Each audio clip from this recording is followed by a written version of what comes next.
Welcome back, everybody. Listen, as we are constantly striving to better our community, it's disturbing to learn that domestic violence has increased in Western New York. So to help combat this, a panel discussion will be held on February 8th at the Ephesus Ministries on Durham Street.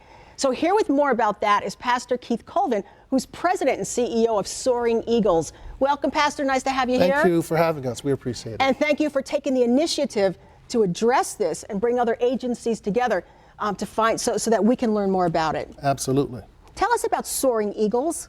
Well, very briefly, Soaring Eagles, Inc. is a consulting firm established here in Western New York. We look to help primarily nonprofit organizations, and we will do that along the lines of grief support, crisis intervention, and we'll use the general term spiritual guidance.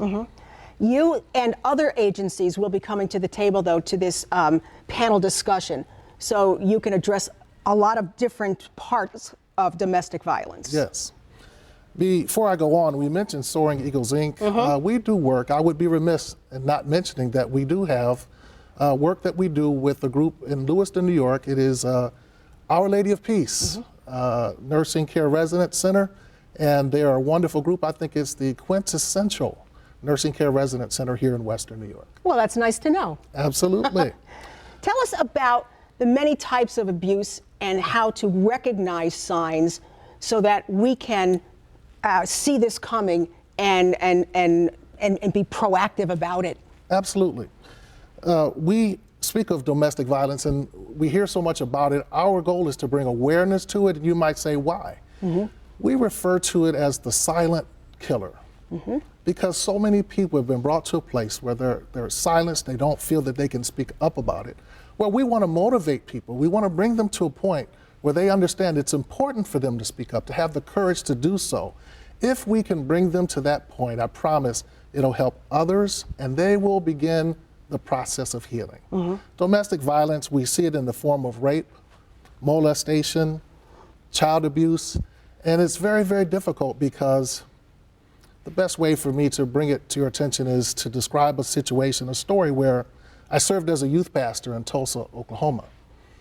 One day I was setting up for a program later that evening, and I had a storyboard that I needed to put up, and I was in my office working.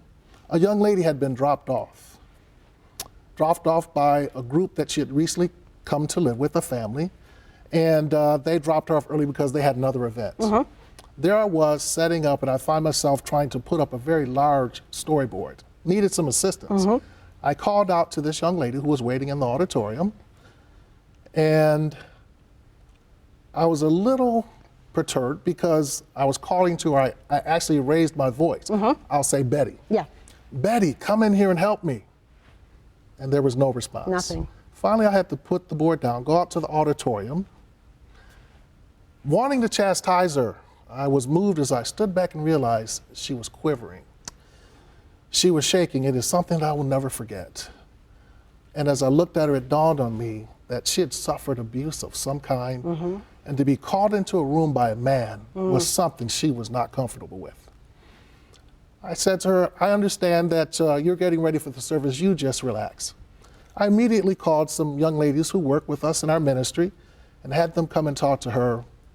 She was given an opportunity to speak up. We like to say, speak up and live. This young lady shared her story with the counselors. She was able to get the help she needed and ultimately delivered and brought to a place where she could help other people. Oh my goodness. It's amazing how often we think everybody knows about domestic violence. But the truth is it's a silent killer because people feel they have no recourse. Right. And they won't speak up. This gives them an opportunity to come. It also can be a generational thing. Exactly. So we don't put an end. Right. Right. We don't put an end to that vicious cycle. Well, Pastor, thank you for telling us about this coming up. Here's your information.